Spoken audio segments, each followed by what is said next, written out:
I'm happy to be here. I'm also happy to be here together with my friend and partner in the whole project that we did and we still are going to do.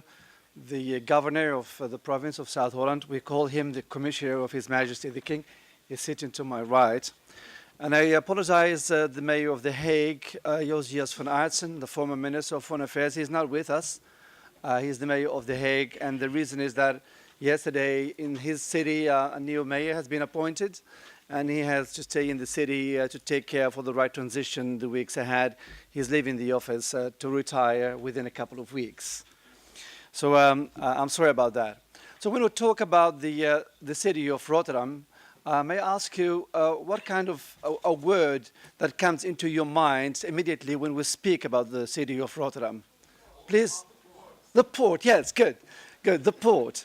Rotterdam is the largest port of Europe, and we transship about 500 million tons of goods every year, of which 12 million of containers, and a third of the capacity of the port is oil-oriented. So we transship a lot of what we call old economy. And that's really important. The port is, by being a big entity in the city, it's also a monster when it comes to the consumption of energy, but also a big polluter for the city. We contribute when it comes to the national pollution with about 16%, 1/6. So that's a large amount of pollution. On the other hand, the OECD, which we recently asked to come up with a report and to judge our way of doing in the region and to see whether we are competing enough with the entire world, they gave us a wonderful result. They say you are only using 50% of your development capacity when it comes to the economy, so you have hard work to do to complete the picture. And so the fact is that when we consider the development of the port, which is good for more than 100,000 jobs, we see that even billions and billions of new investments in the port are not leading to more jobs. And that's fascinating. The actual picture, two big companies are investing 1 billion each in the port, and at the end, this investment will not lead to additional jobs in the port. That's the second industrial revolution where Jimmy Rifkin is talking about. That kind of economy is demolishing jobs in the long term. And add to that the international migration and the domestic migration to cities means that the cities are urgently in need for sources of new employment. So 1 + 1 is doing the math. So we need to take action. And in my opinion, when it comes about making such analysis, that doesn't mean you make a report and then you become, as a city government or a metropolitan government, you become a spectator. We are not spectators. We have to take the lead, and leaders must lead.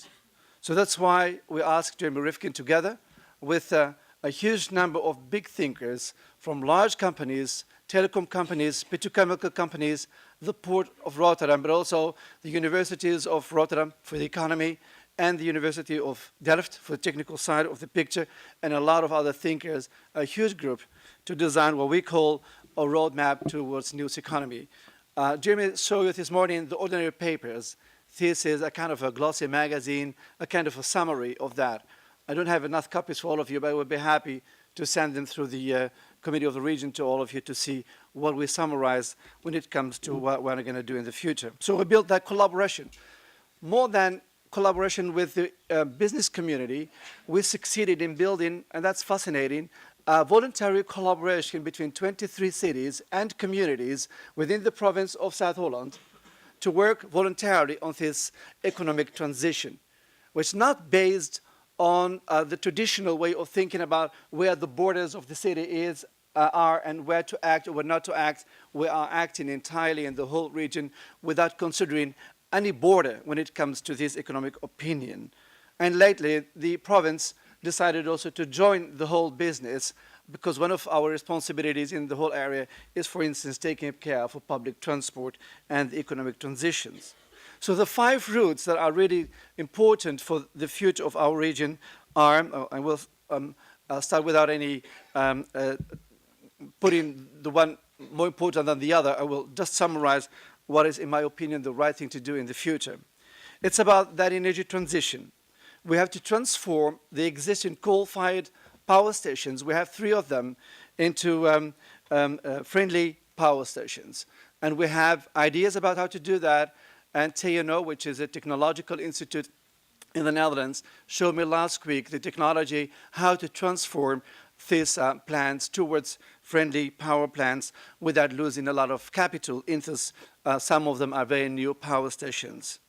Then a green port, that means reducing energy by reusing heat from the port, partly for the industry itself, and partly to construct what we call a roundabout of hot water to heat a lot of houses in the region and to produce the agriculture with hot water, but also to provide, after cleaning it, CO2. I don't know what you need. You know that we need CO2 to grow crops, to clean CO2 and bring it to the agricultural sector in what we call the western part of the city of Rotterdam. And then by doing that, we will reduce the energy consumption. Reusing the heat means the construction of huge works. And that's what Jimmy Rifkin this morning said. These are all hands that need to be used to do the work. We did the math. We're talking about 10,000 of jobs to do that kind of work. And partly, it's self-sufficient. There is a gap that needs to be bridged by public money, but you may construct a roundabout for the future with really little government intervention. I'm happy that also the governor in his government is willing also to participate in constructing such a huge work. Stimulating local manufacturing by introducing 3D printers. We have one of the first 3D printers already in the port. And that means that you may print, for instance, instruments that are used by the shipping industry. Such an instrument, which is very costly and sometimes takes months to be made, can be printed in a couple of weeks. I've been visiting Singapore. The first machines are in Singapore, and I think the second or the third is nowadays in Rotterdam. You may print everything you want, plastics, but also metal.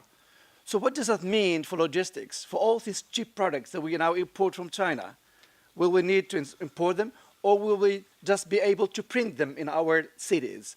What does that mean for distribution, for manufacturing? A lot will be changed, and we have no idea what the answers will be in the near future. But also retrofitting buildings. We have in Rotterdam 300,000 houses. A lot of work needs to be done to retrofit these buildings. That has dramatic consequences for the energy bill for the houses, but also a lot of hands that are needed to put solar roofs on the roofs, to retrofit the buildings, to insulate the buildings, to put digital systems to sell the energy back to the grid. Fascinating new phenomenon. And also we did the math. For that operation in the city, we may gain 10,000 of jobs. So do the math when it comes to how many jobs we can create by doing this. And then, of course, Internet of Things. Internet of Things will be a fascinating thing if we succeed in having 5G. But the other side is, this is technology, and this is policy, and this is money. But we need also brains. We need brains. The people that we send to the universities or to vocational training centers, they spend 4 years to get a diploma. 4 years. But the economics life cycle of this machine is 2 years. So when our students leave the university, their knowledge is twice obsolete. And I'm an engineer, so I have the right to talk about that. Twice obsolete.